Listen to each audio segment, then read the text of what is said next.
Welcome to the Brennan Guth Memorial Lecture, a special event in the Presidential Lecture Series. This year's Guth Lecture is, guess who? Wendell Berry! Yay!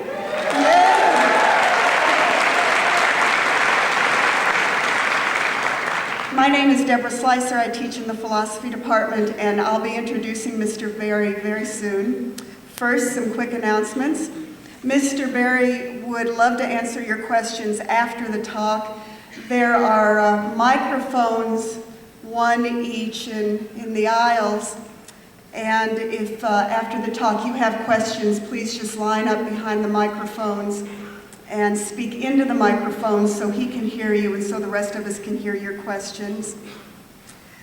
Wendell Berry will also be signing books in the lobby just outside this room after he answers questions.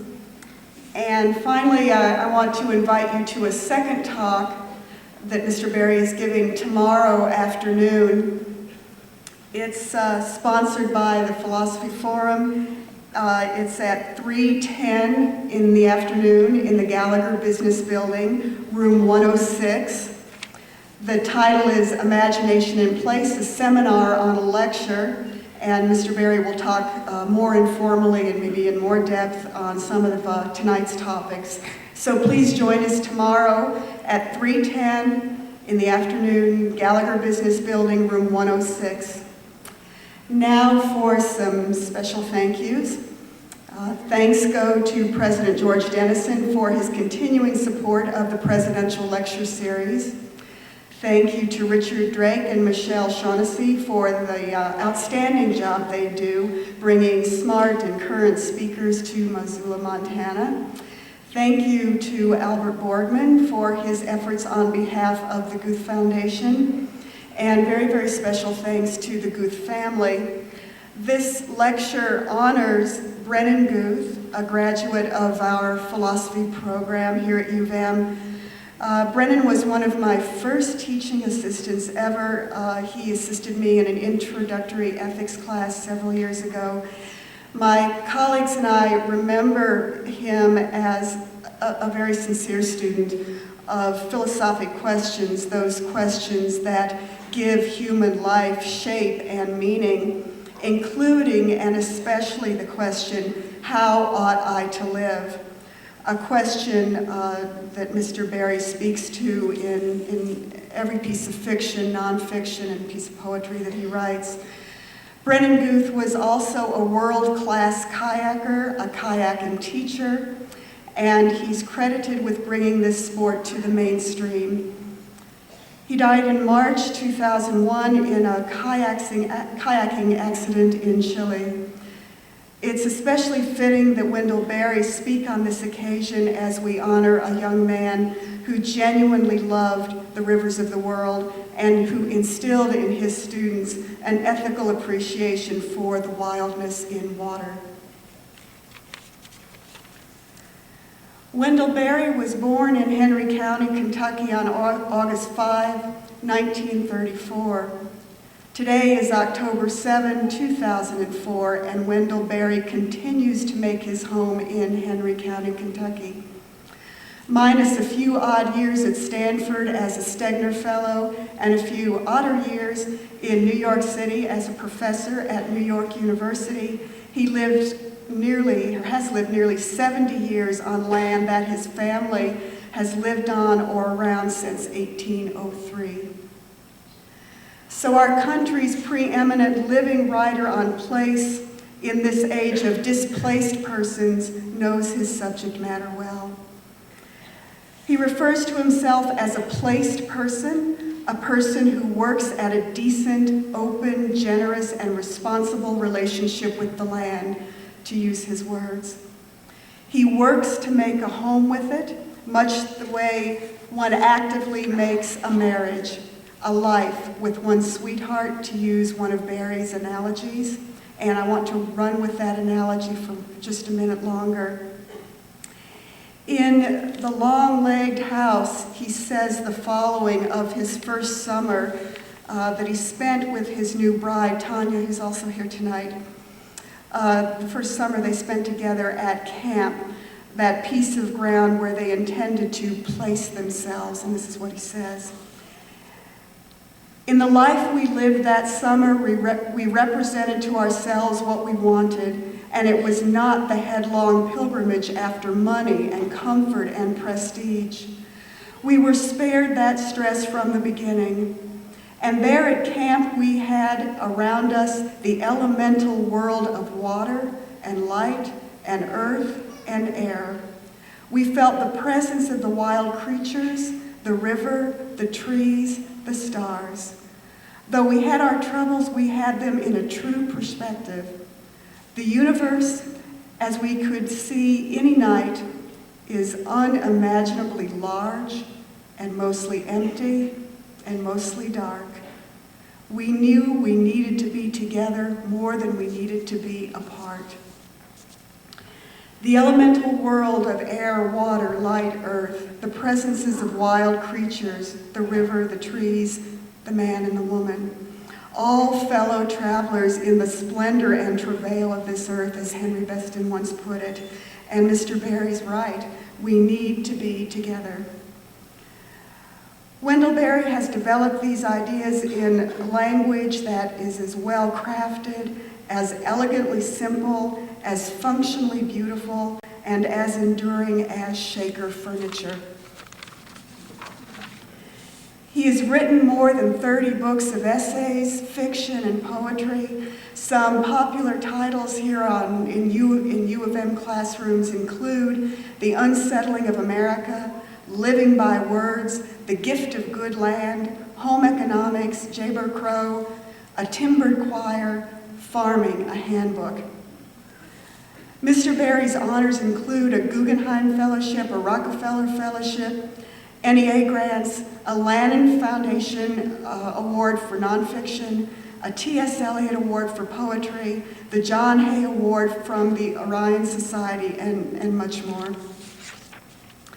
Finally, I want to say just a bit about Mr. Berry's more recent evolution from mad farmer to hellraiser. Since the first Gulf War in 1991, he has written several essays that are more pointedly critical of American domestic and international policies.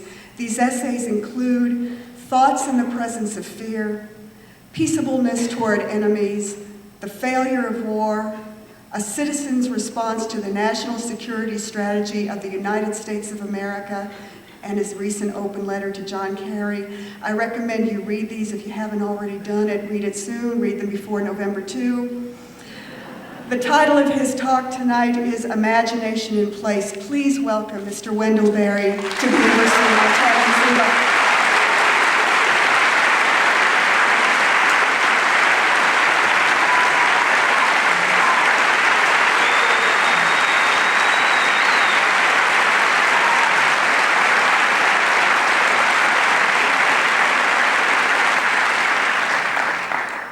Thank you very much.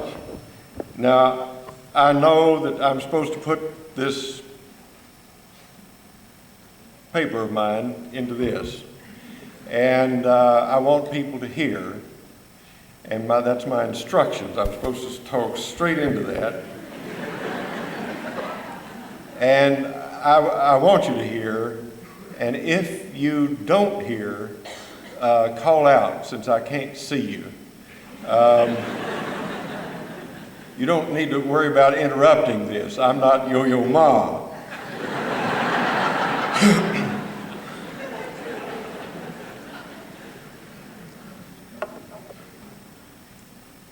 I'm really happy to be in Montana. I've been here before several times. I've always been happy to be here. I like this place, and the place has been kind to me, and this evening is certainly no exception.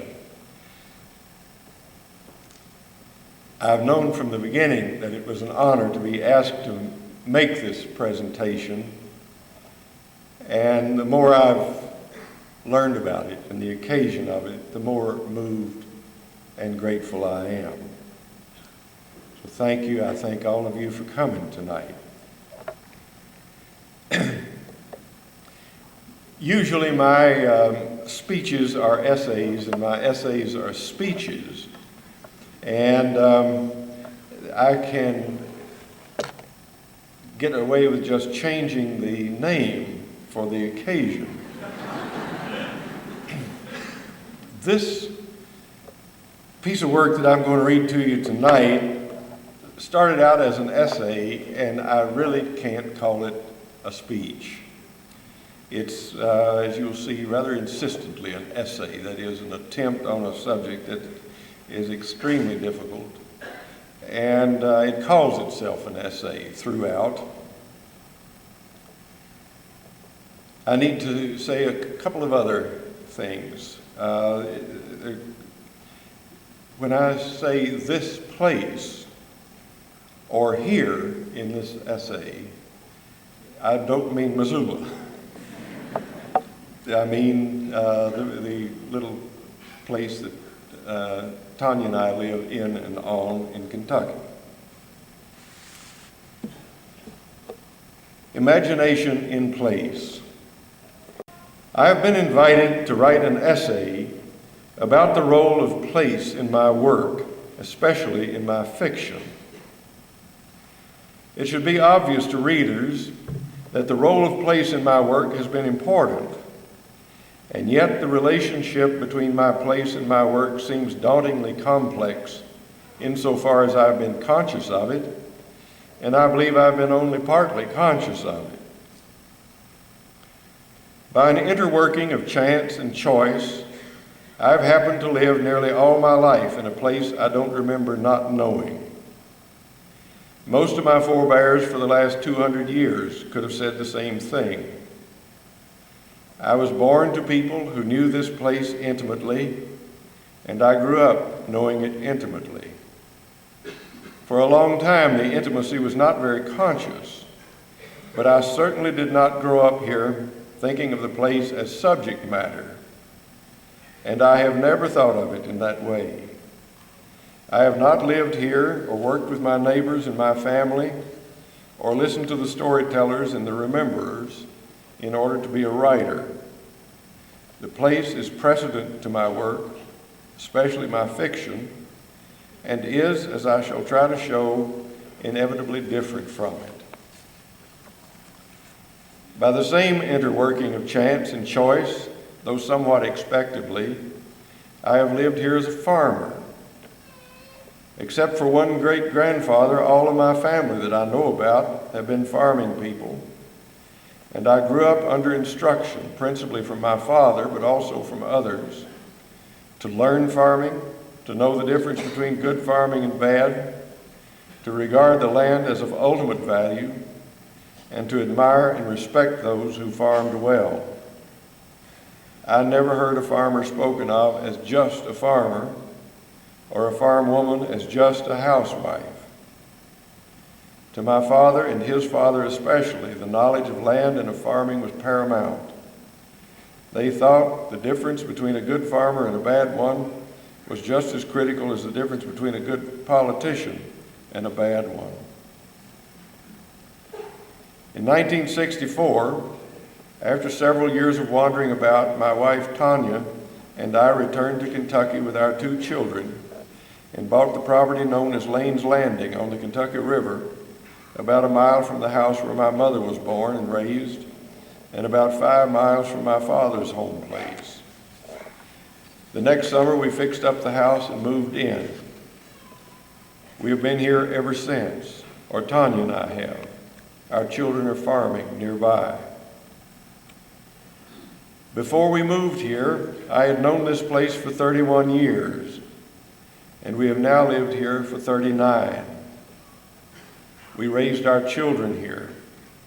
We have taken from this place most of our food, much of our fuel, and always, despite the difficulties and frustrations of a farming life, a sustaining pleasure.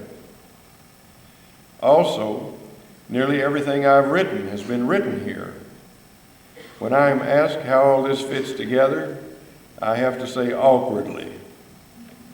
Even so, this has been the place of my work and of my life. This essay is most immediately obstructed by the difficulty of separating my work from my life and the place from either.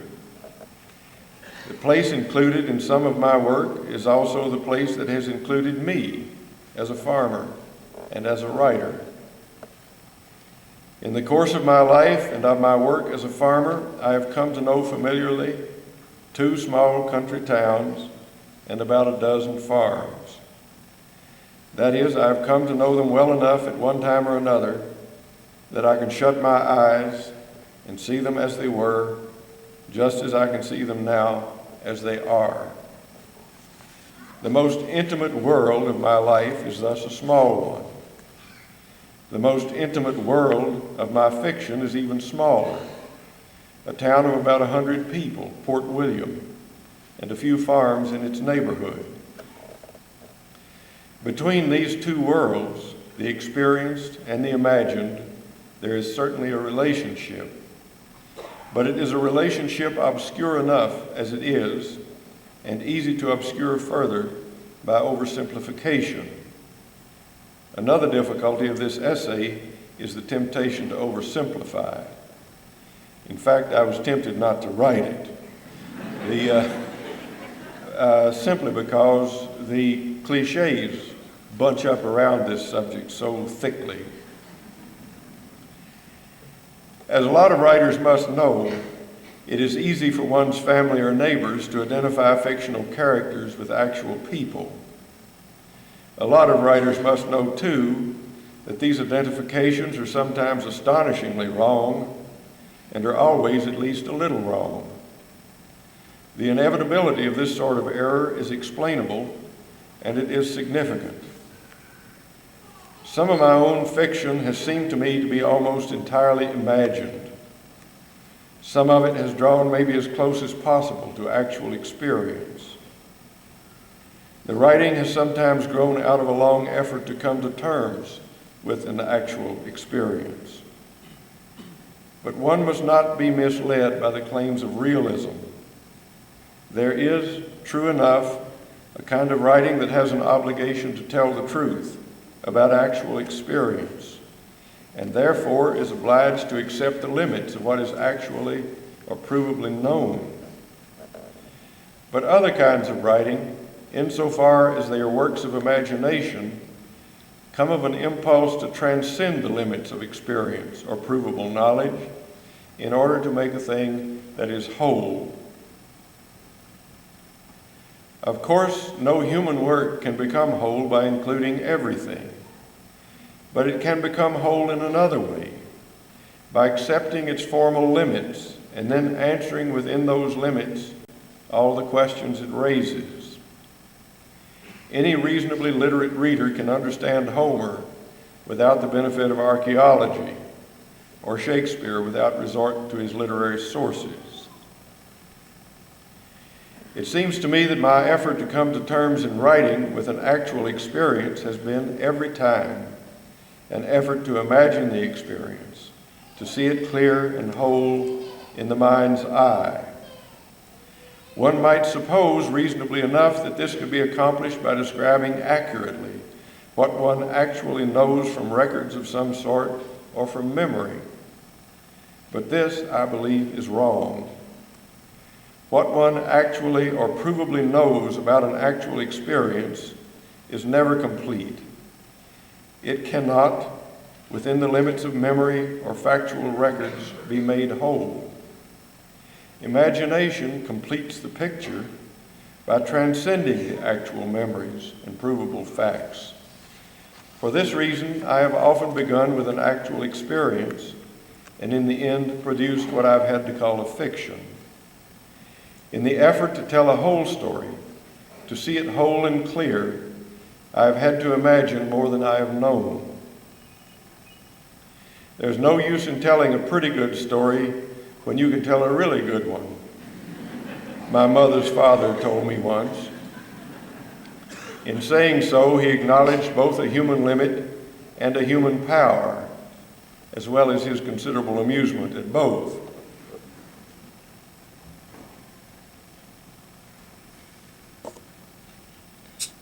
Excuse me, I'm going to have to do this from time to time.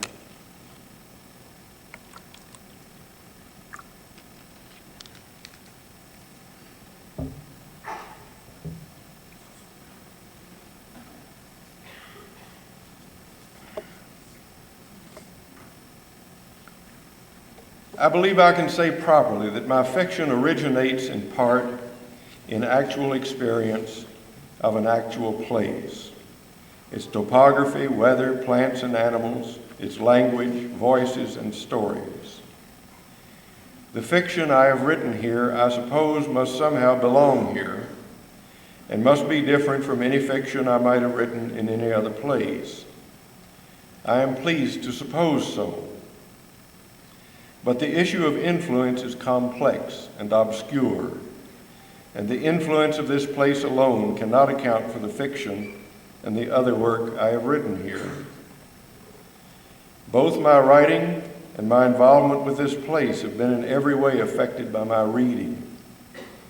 My work would not exist as it is if the influence of this place were somehow subtracted from it. Just as certainly, it would not exist as it is, if at all, without my literary mentors, exemplars, teachers, and guides. Lists are dangerous, but as a placed writer, I've depended on the examples of Andrew Marvell at Appleton House, Jane Austen in Hampshire, Thomas Hardy in Dorset, Mark Twain in Hannibal, Thoreau in Concord, Sarah Orne Jewett on the Maine coast, Yeats in the west of Ireland, Frost in New England, William Carlos Williams in Rutherford, William Faulkner and Eudora Welty in Mississippi, Wallace Stegner in the American West, and in Kentucky, James Still, Harlan Hubbard, and Harry Caudle, to name only some of the dead and no contemporaries. Over the years, I've kept fairly constantly in my mind the Bible, Homer, Shakespeare, Dante, Herbert, Milton, and Blake, and others, of course. I've taken much consolation and encouragement from Paul Cézanne's devotion to his home landscapes in Provence and Samuel Palmer's work at Shoreham. I have remembered often the man of Psalm 128, who shall eat the labor of his hands, and of Virgil's and Ronsard's Old Cilician of Georgics 4. Over the last 20 or so years, I have contracted a large debt to certain writers about religious and cultural tradition, principally Ananda Kumaraswamy, Titus Burckhardt, Kathleen Rain, and Philip Sherrard, again to name only the dead. Now that I've listed these names, I'm more aware than before how incomplete any such list necessarily must be, and how necessarily confusing must be the issue of influence. Well, I've made this little rule of naming only the dead and the ancient, but I need to say tonight, my friend John Haynes is here, very much alive, and his example of his life and work from his Alaskan experience has been of an immense help and comfort to me. I will allow that list to stand, not as an adequate explanation, but as a hint at the difficulty of locating the origins of a work of fiction by me, or I assume by anybody else. And I must add further to the difficulty by saying that I don't believe I'm conscious of all the sources of my work. I dislike learned talk about the unconscious, which always seems to imply that the very intelligent are somehow able to know what they don't know. But I mean only to acknowledge that much of what I have written has taken me by surprise. What I know does not yield a full or adequate accounting for what I've imagined. It seems to have been given. My experience has taught me to believe in inspiration, about which I think nobody can speak with much authority. My fiction, anyhow, has come into being within the contexts of local geography and of local culture, of the personal culture of reading, listening, and looking, and also within the contexts of what is not known, and of the originating power we call inspiration. But there is another context, that of agriculture, which I will need to deal with at more length. I was brought up, as I have said, by agrarians and was conscientiously instructed in a set of assumptions and values that could be described only as agrarian. But I never saw that word in print or heard it pronounced until I was a sophomore at the University of Kentucky. At that time, I was in a composition class whose instructor, Robert D. Jacobs, asked us to write an argument. I wrote, as I recall, a dialogue between two farmers on the condemnation of land for the construction of a highway or an airport. The gist of my argument was that the land was worth more than anything for which it might be destroyed. Dr. Jacobs didn't think much of my argument, but he did me a valuable service by identifying it as agrarian and referring me to a group of writers, the Southern agrarians, who had written a book called I'll Take My Stand. That was back about 1930. I bought the book and read at least part of it about 3 years later, in 1956. It is a valuable book, in some ways a wonder, and I've returned to it many times since. My debt to it has increased. I must have become a good deal interested in the Southern agrarians during my last years at the university, for with my friend and fellow student, Mac Kaufman, Edward M. Kaufman, the military historian, I drove up to Kenyon College to talk with John Crow Ransom on that subject. But it is hard now for me to tell how much I may have been influenced by the Southern agrarians and their book at that time.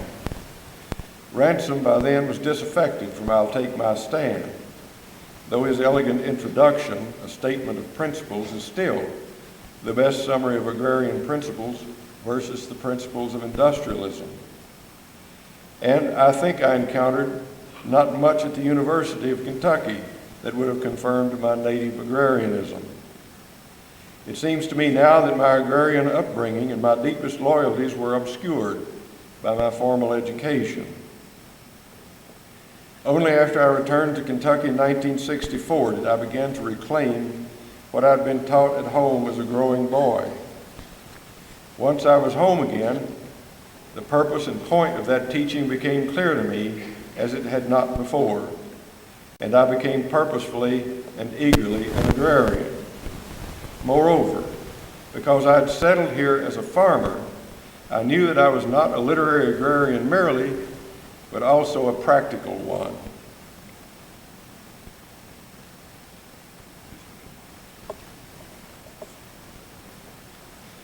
In 1970, I published in the Southern Review a small essay, The Regional Motive, that I suppose was descended from, or at least a cousin to, the essays of I'll Take My Stand.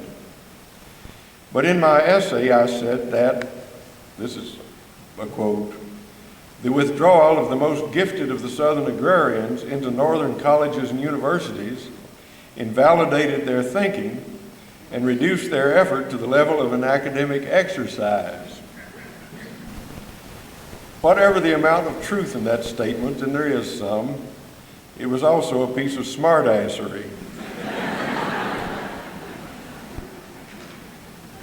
I received in response a letter from Alan Tate.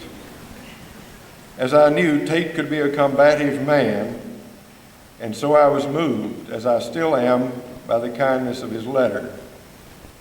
He simply pointed out to me that I did not know the pressing reasons, and there were really pressing reasons, why he and his friends had moved to the north. And so when I reprinted my essay, I added a footnote, apologizing for my callousness and ignorance, but saying even so, and as I remember with Tate's approval, that I might appropriately warn that their departure should not be taken either as disproof of the validity of their agrarian principles or as justification of absentee agrarianism or absentee regionalism, agrarianism without agriculture. The parentheses I put around that concluding phrase, agrarianism without agriculture, suggests to me now that I was making a point I had not quite got.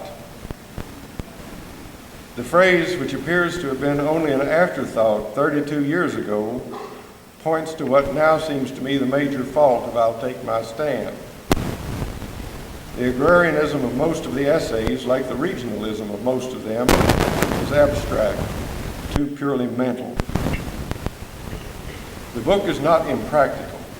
None of its principles, I believe, is in conflict with practicality, but it is too often remote from the issues of practice. The legitimate aim, because it is the professed aim of agrarianism, is not some version of culture, but good farming, though a culture complete enough may be implied in that term, in that aim.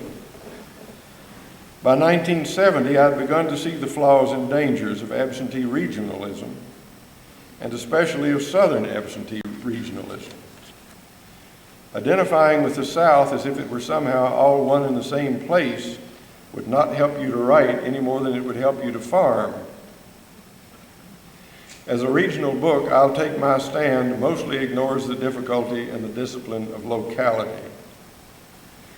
As an agrarian book, it mostly ignores also the difficulty and the discipline of farming. But this problem is more complicated, and dealing with it took me longer.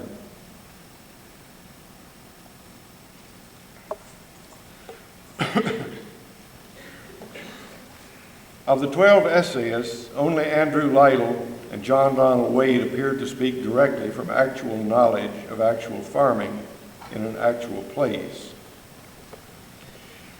And a passage of Andrew Lytle's essay, "The Hind Tit," points the direction I now must take with this essay of mine. He has begun to write about a type of farmer who has 200 acres of land, but he does so with a necessary precaution. This example is taken, of course, with the knowledge that the problem on any 200 acres is never the same. The richness of the soil, its qualities, the neighborhood, the distance from market, the climate, water, and 1,000 such things make the life on every farm distinctly individual. Thus, he sets forth the fundamental challenge, not only to all forms of industrial land use, but to all other approaches to land use, including agrarianism, that are abstract. The most insistent and formidable concern of agriculture, wherever it is taken seriously, is the distinct individuality of every farm, every field on every farm family, and every creature on every farm. Farming becomes a high art when farmers know and respect in their work the distinct individuality of their place and the neighborhood of creatures that lives there. This has nothing to do with the set of personal excuses we call individualism, but is akin to the holy charity of the Gospels and the political courtesy of the Declaration of Independence and the Bill of Rights.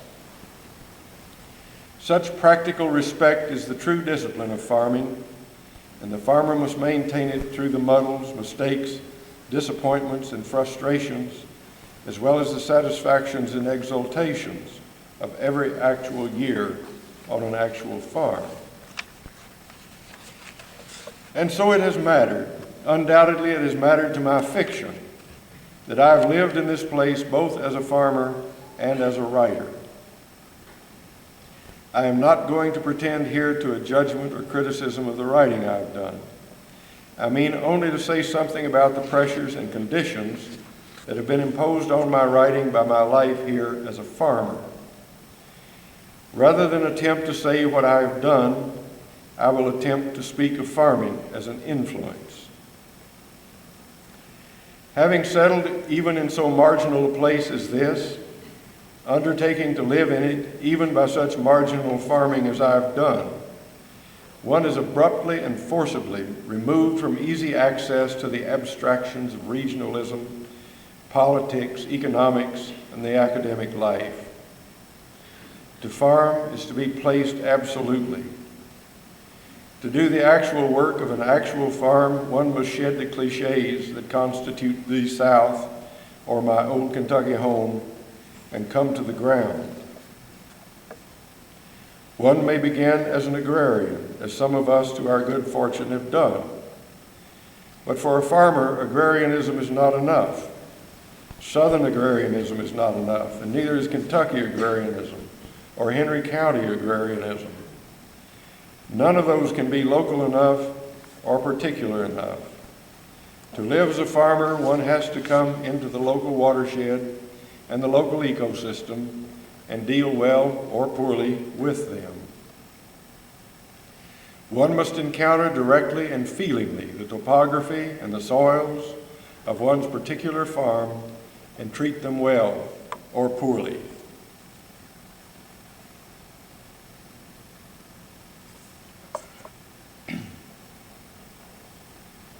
If one wishes to farm well, and agrarianism inclines to that wish above all, then one must submit to the unending effort to change one's mind and ways to fit one's farm.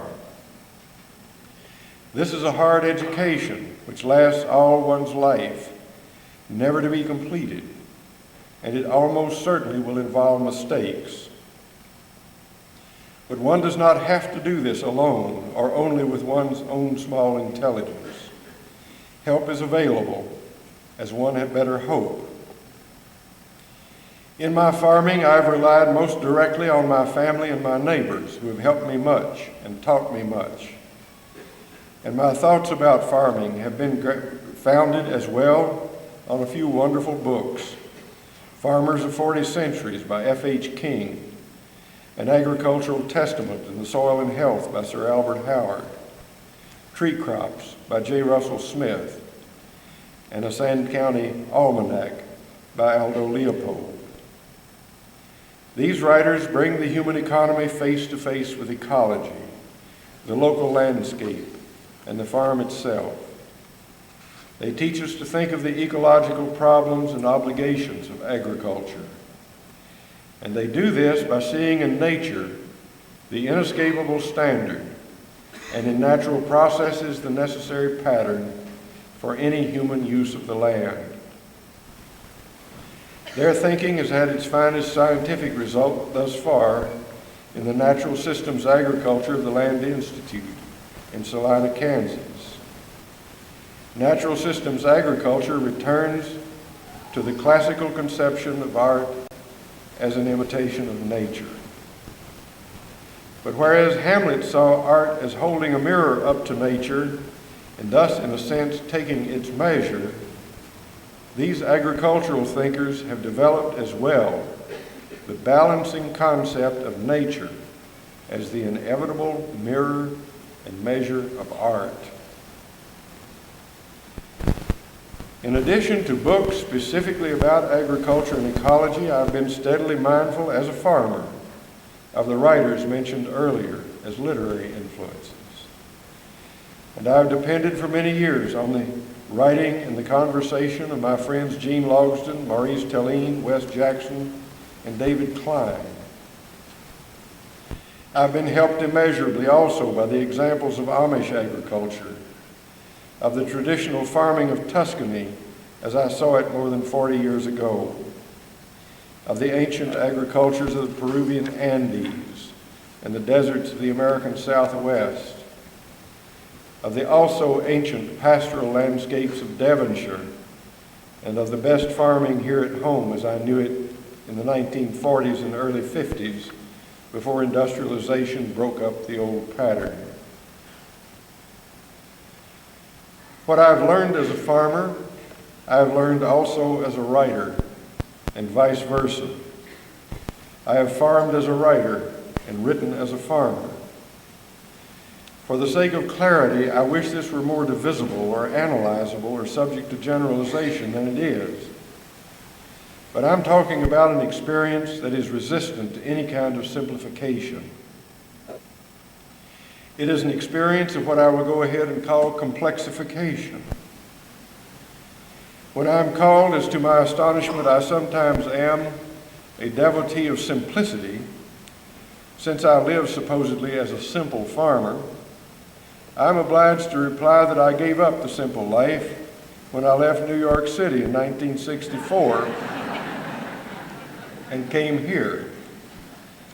In New York, I lived as a passive consumer, supplying nearly all my needs by purchase, whereas here I supply many of my needs from this place by my work and pleasure, and am responsible besides for the care of the place. My point is that when one passes from any abstract order, whether that of the consumer economy or ransom statement of principles, or a brochure from the Extension Service, to the daily life and work of one's own farm, one passes from a relative simplicity into a complexity that is irreducible except by disaster, and that ultimately is uncompromisingly, and that ultimately is incomprehensible. It is the complexity of the life of a place itself, which is at the same time the life of the world, of all creation. One meets not only the weather and the wildness of the world, but also the limitations of one's knowledge. I claim that I know how this works, but I have no doubt at all that it is true. And I don't mind attempting some speculations on what might be the results. To begin with, the work of a farmer, or of the sort of farmer I have been, is particularizing work. As farmers themselves never tire of repeating, you can't learn to farm by reading a book. You can't lay out a fence line, or shape a plowland, or fell a tree, or break a colt merely by observing general principles. You can't deal with things merely according to category. You are continually required to consider the distinct individuality of an animal or a tree, or the uniqueness of a place or a situation. And to do so, you draw upon a long accumulation of experience, your own and other people's. Moreover, you are always under pressure to explain to somebody, often yourself, exactly what needs to be done. All this calls for a highly particularizing language. This is the right kind of language for a writer, a language developing, so to speak, from the ground up. It is the right kind of language for anybody, but a lot of our public language now seems to develop downward from a purpose. Usually the purpose is to mislead, the particulars being selected or invented to suit the purpose, or the particulars dangle loosely and unregarded from the dislocated intellectuality of the universities. This is contrary to honesty and also to practicality. Now, I don't mean that dislocated intellectuality of the universities as a crack. And I don't mean to apply it, I don't mean to apply it to everybody, but I know that it exists. The ability to speak exactly is intimately related to the ability to know exactly. In any practical work such as farming, the penalties for error are sometimes promptly paid, and this is valuable instruction for a writer. A farmer who is a writer will at least call farming tools and creatures by their right names, will be right about the details of work, and may extend the same courtesy to other subjects. A writer who is a farmer will in addition be apt actually to know some actual country people, and this is a significant advantage. Reading some fiction, and this applies especially to some Southern fiction, one cannot avoid the impression that the writers don't know any country people and are afraid of them. They fill the blank, not with anybody they have imagined, but with the rhetorically conjured stereotype of the hick or hillbilly or redneck, who is the utter opposite of the young woman with 6 arms in the picture by the late, alas, Emmeline Granger Ford in Huckleberry Finn, you remember, and perhaps is her son. He comes slouching into the universe with his pistol in one hand, his prong in another, his Bible in another, his bottle in another, his grandpappy's cavalry sword in another, his plug of chewing tobacco in another. This does harm. If you wish to steal farm products or coal or timber from a rural region, you will find it much less troubling to do so if you can believe that the people are too stupid and violent to deserve the things that you wish to steal from them. And so purveyors of rural stereotypes have served a predatory economy. Two of the Southern agrarians, I should add, countered this sort of thing with knowledge. I'm thinking of John Donald Wade's essay, The Life and Death of Cousin Lucius, in I'll Take My Stand, and Awake for the Living by Andrew Lytle. If you understand that what you do as a farmer will be measured inescapably by the effect on the place, and of course on the place's neighborhood of humans and other creatures, then if you are also a writer, you will have to wonder too what will be the effect of your writing on that place. Obviously, this is going to be hard for anybody to know, and you yourself may not live long enough to know it. But in your own mind, you're going to be using the health of the place as one of the indispensable standards of what you write, thus dissolving the university and the literary world as adequate contexts for literature. It also is going to skew your work away from the standard of realism. How things really are is one of your concerns, but by no means the only one. You have begun to ask also how things will be, how you want things to be, how things ought to be. You want to know what are the meanings, both temporal and eternal, of the condition of things in this world. Realism, as Kathleen Raine said, cannot show us what we are, but only our failure to become that to which the common man and the common woman inadequately but continually aspire and strive. If, in other words, you want to write a whole story about whole people, living souls, not higher animals, you must reach for a reality which is inaccessible merely to observation or perception, but which also requires imagination. For imagination knows more than the eye sees, and also inspiration, which you can only hope and pray for. You will find, I think, that this effort involves even a sort of advocacy. Advocacy, as a lot of people will affirm, is dangerous to art, and you must beware the danger. But if you accept the health of the place as a standard, I think the advocacy is going to be present in your work. Hovering over nearly everything I've written is the question of how a human economy might be conducted with reverence, and therefore with due respect and kindness toward everything involved.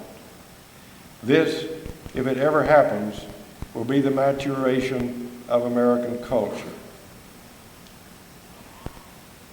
I have tried, clumsily I see, to define the places, real and imagined, where I've taken my stand and done my work. I have made the imagined place of Port William, its neighborhood and membership, in an attempt to honor the actual place where I have lived.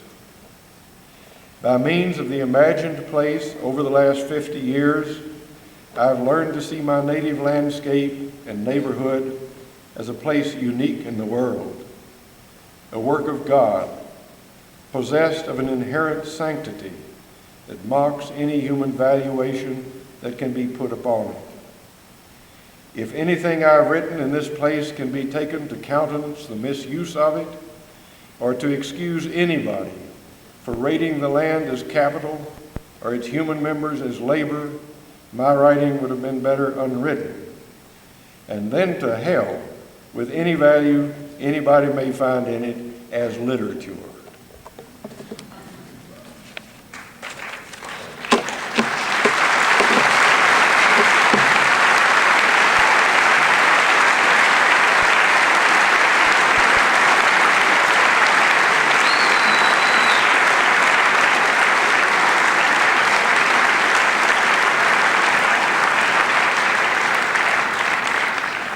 Now, part of this deal is that I get to hear your questions.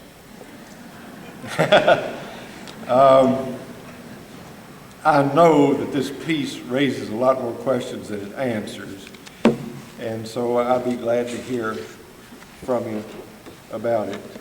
Maybe I should sit down and submit to correction like an Amish preacher.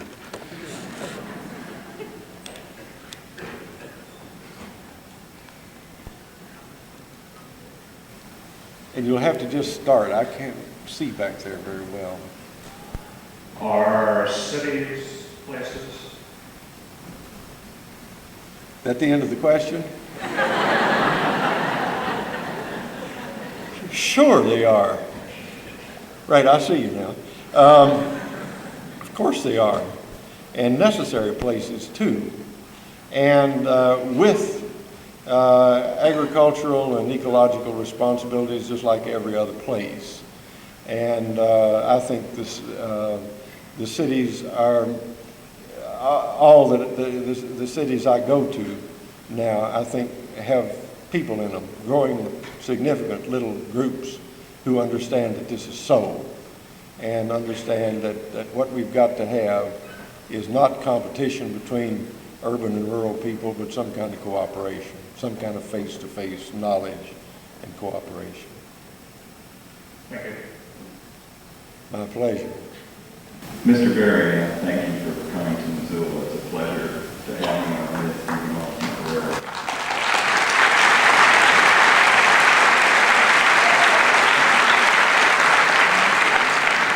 Well, thank you for letting me come. My question is about the role of science in this particular world here. Science seems to strive towards relationships and understanding and generalizations. In the matter of dealing with our land, what's the role of science? Well, the role of science is always to know.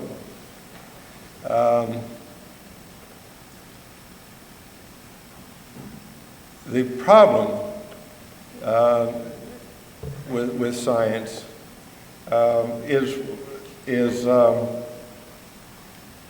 what it's going to think about the sufficiency or insufficiency of the knowledge that it has. If scientists are going to be granted a kind of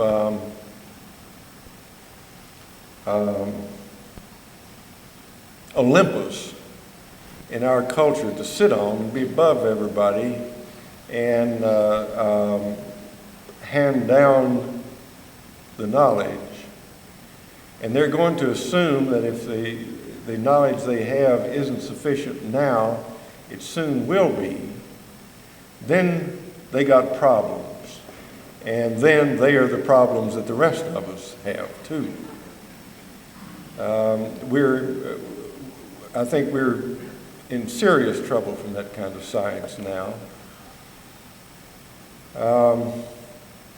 So the science we've had, I'm talking beyond my authority now. This is amateur talk.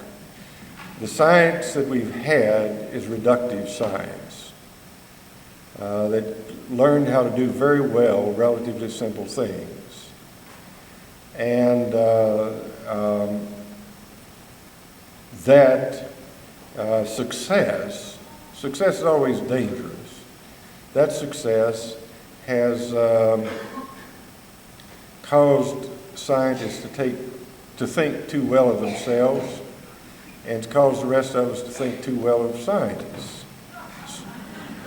Scientists have a kind of mythological place among us now. And you see the humanities trying to imitate science. They've changed animal husbandry in the College of Agriculture to animal science. And soil husbandry has become soil science. And what is they call the home economics now? The College of Family and Consumer Science, isn't it?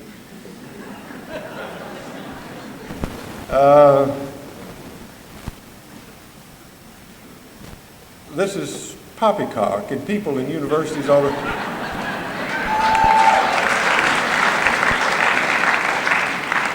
people in universities ought to be ashamed to associate themselves with that kind of stuff.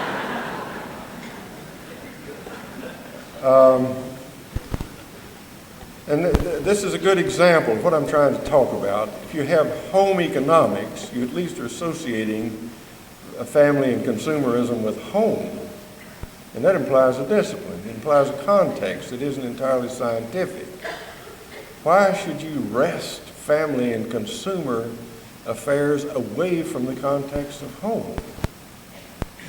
Or husbandry. What does that imply? A husband is a man bound to the household. Bound to housewifery, in fact. And therefore,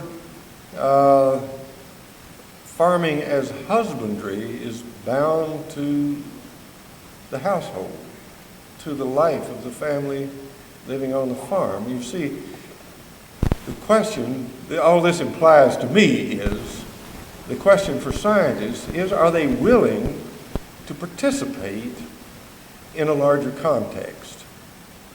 And we've had a virtual meltdown of the specialist contexts in agricultural science, and I think in some of the others too.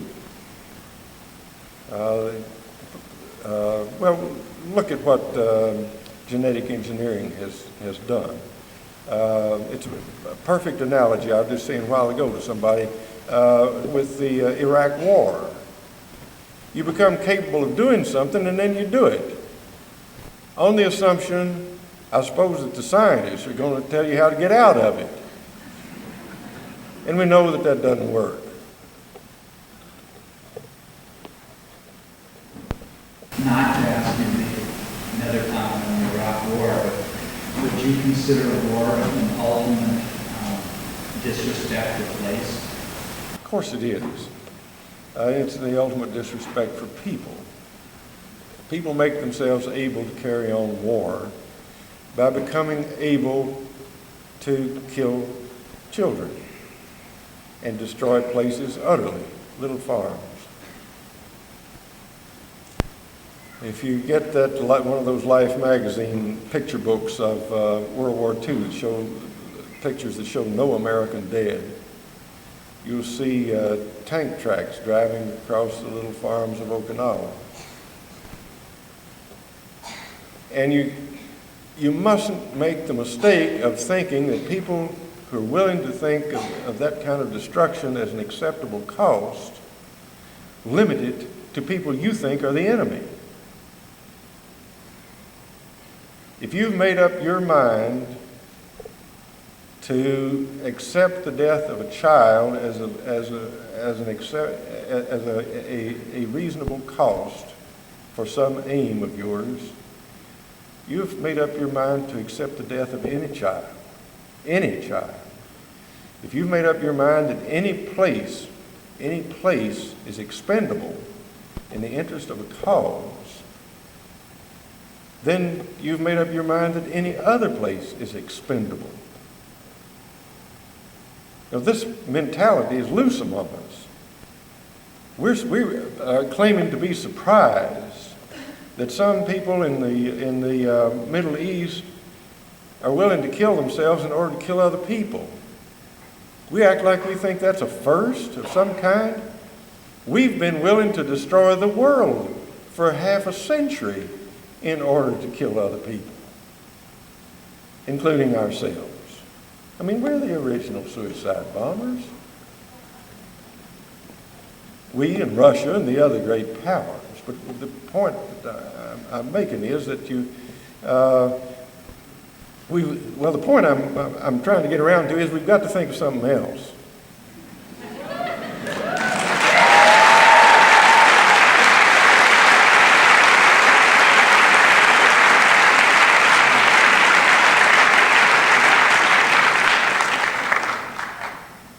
I think you spoke eloquently about your desire not to see your literature used to create consciousness that would support the extraction of resources from the countryside and would support the cities.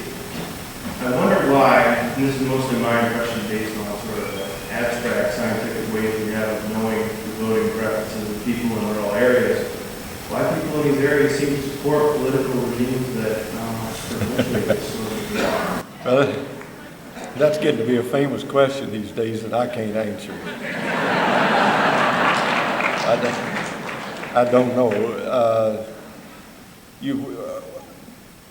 Probably the best we can do is just notice that the political dialogue, the public dialogue about issues is being carried on at a very low level in this country now. And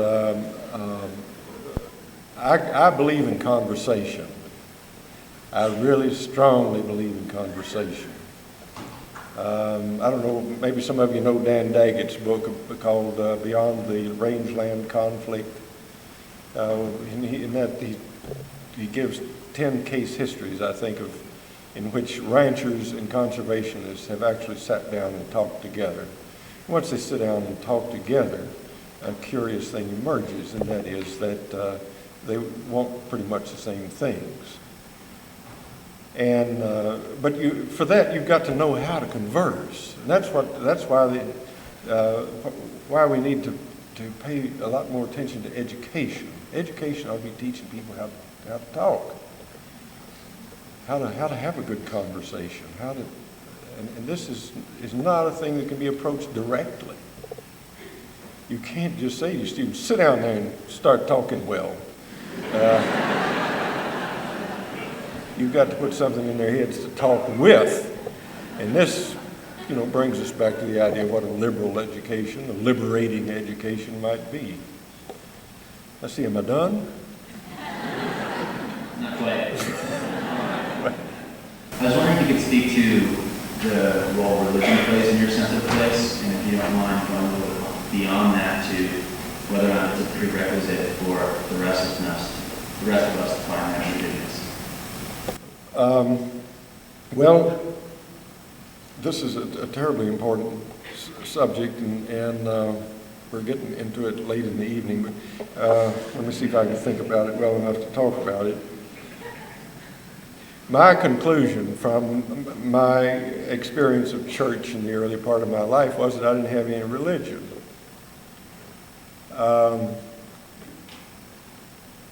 And then later on, I began to get into conversation with people who were saying to me, but then you're a Christian.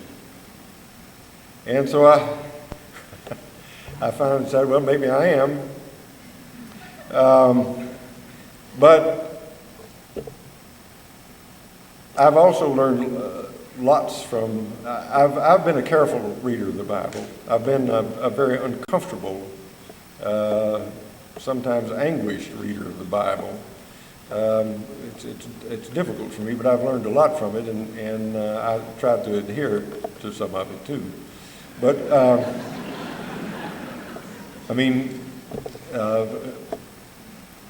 some of us have read the Sermon on the Mount. Some Christians evidently haven't.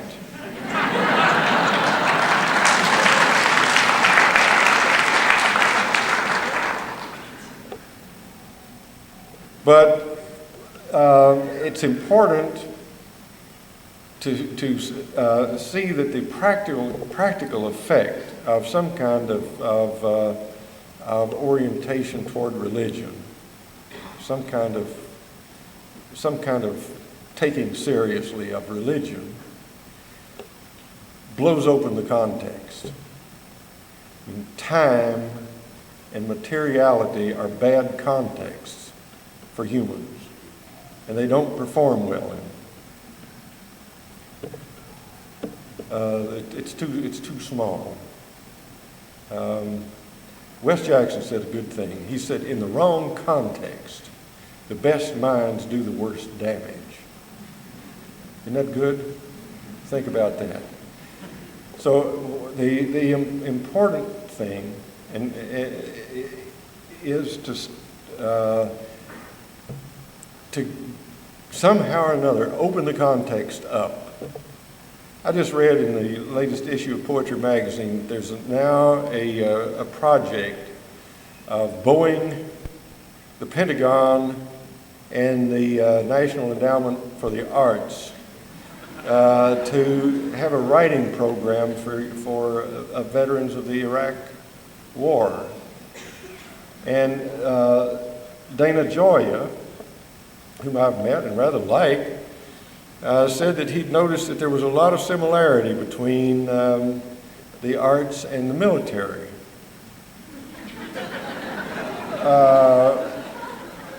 And one of the similarities was that both were highly specialized. Well, you see, they're so highly specialized that they're under the illusion that they can get together and do this.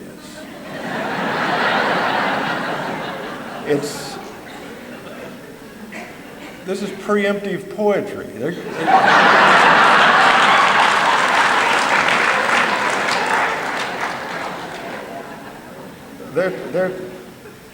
They're really trying to get to this war with some kind of official poetry before the unofficial poets can get there.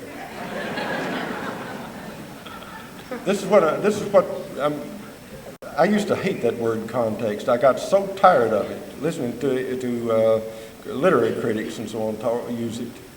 But it's become a word that's necessary to me again. And I'm interested in it because it can be so tight that it just makes you virtually useless.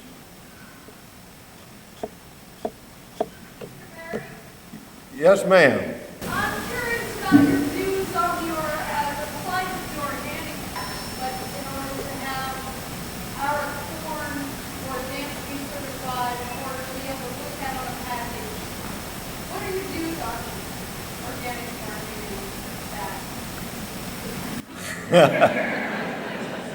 Well, organic agriculture has now been captured by the United States Department of Agriculture. So there is such a thing now as official organic farming. And this is something that probably we ought to regret.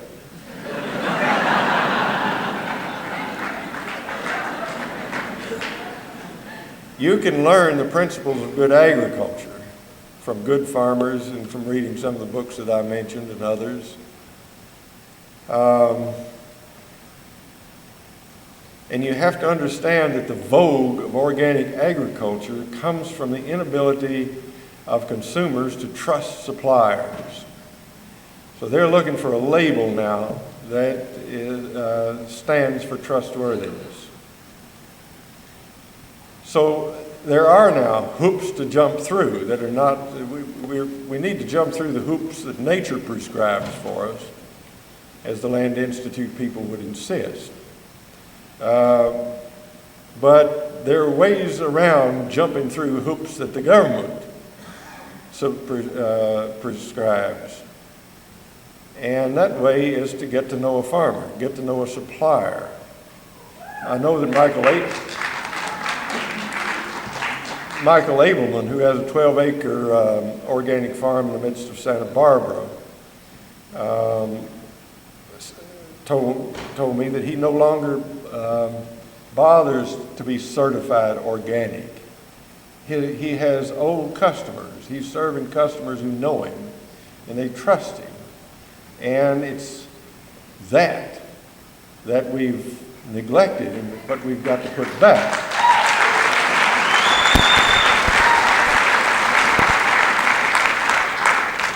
This little drama is acted out, it's certainly been acted out in the universities I know about. Once trust goes away as a functioning bond between people who are working together, you can't make enough laws and regulations to straighten it out. So the thing to do is go under or around the laws and find somebody you trust and stick to them.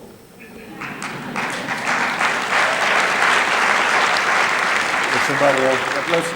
Now, there are two people at the microphones. Let's say that when they're done, then I'm going to be done. Is that all right? Okay. What? Mr. Gray, I wonder if you could speak a little bit about your ideas of the place and the role of the land-grant university in the development of a more sustainable agriculture. The role of a land-grant university is to carry on and teach good farming good agricultural science, and there's lots of science left to be done in agriculture.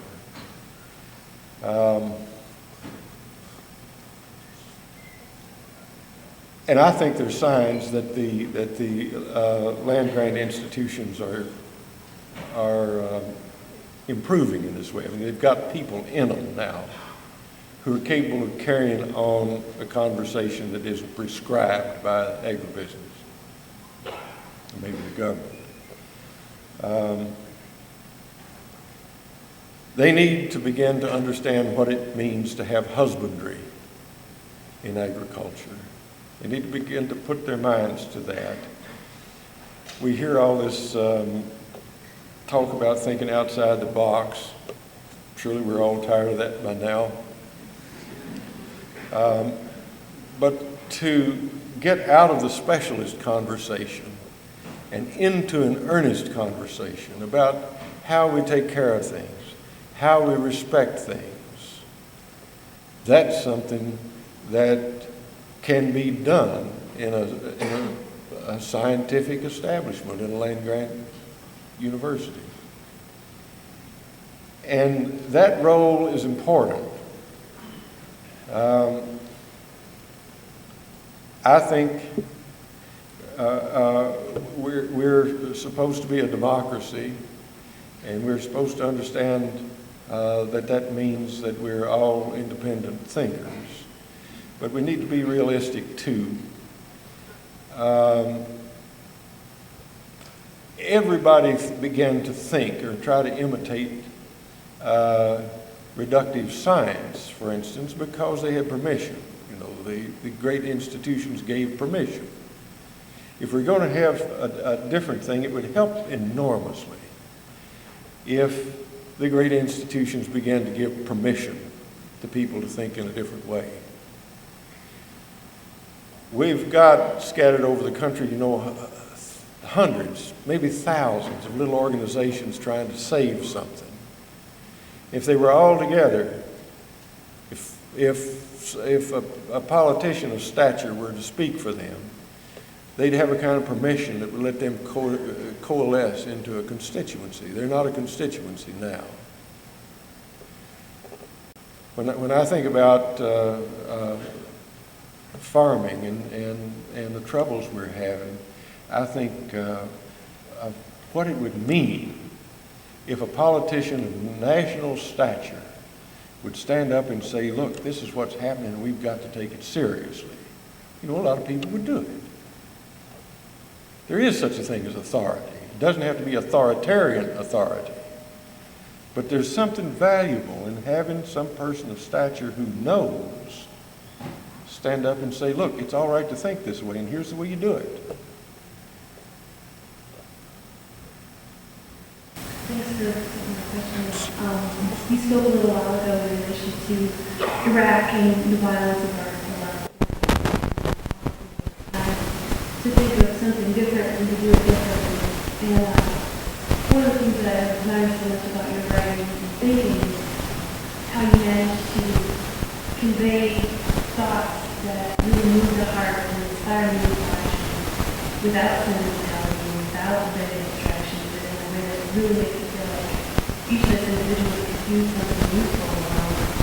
And I wonder, in relation to that statement that you made about that we need to do something different, what you would say that different things might be. Because I think we need some good ideas from different perspectives.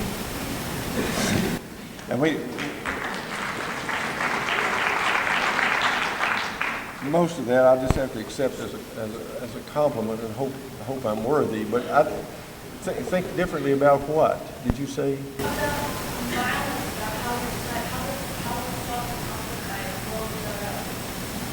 About violence. Well,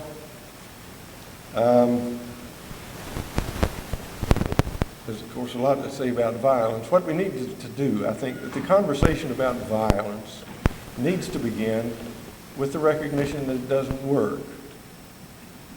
It may work immediately, but it doesn't work in the long haul. I mean, they're tearing down whole mountains in Kentucky and West Virginia. now. And they say that's the great benefit, besides the cold that comes out, is those mountainous areas need more flat land.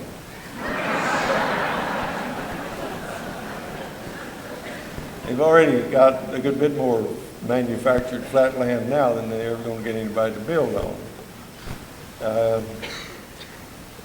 But in the long run, that's not going to work. And it's not going to work because those regions, when the cold is gone, are going to depend on their forests. And when you've torn down a mountain and thrown it into the streams, you're not going to live, and your children are not going to live, and maybe the human race is not going to live long enough to see the great forest grow there that once, or even the second growth forest that they've torn down. And we're Americans, and we like this violence. I mean, it's no use in us pretending that we don't. Even I do. You know, I have a prejudice in favor of it. I like to read about violent people sometimes. I mean, a guy like Nathan Bedford Forrest kind of tickles me. But it's wrong.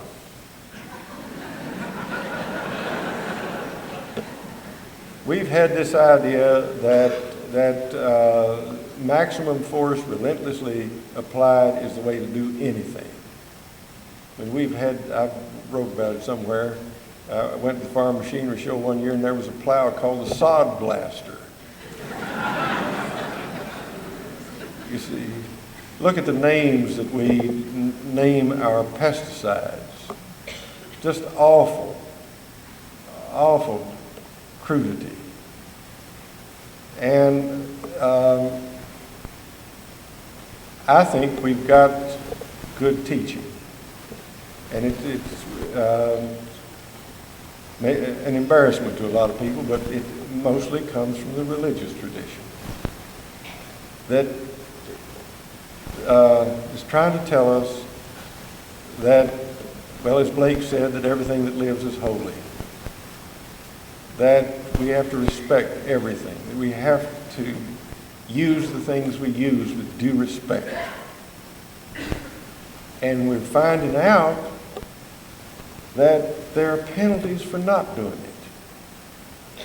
When are we going to start a conversation about war that begins with the acknowledgement that it's gone on, and that it can't stop itself? It can't stop itself. I was a little child during World War II, and I remember the great hope that it gave me. Hear people say, well, after this war, there won't be any more. And that hope went into the making of the United Nations. What a thing it was. And it was, 5 years we were in war again in Korea. Well, there's no way, and this is not going to stop itself, and it's going to be hugely profitable to the people who invest in that. And it's more and more destructive ecologically. I mean, the whole world becomes less livable because of these wars. So we've got to think of something better. And again, if you had people of stature, politicians, leaders of national stature saying, we've got to realize this is not working. This is not going to work.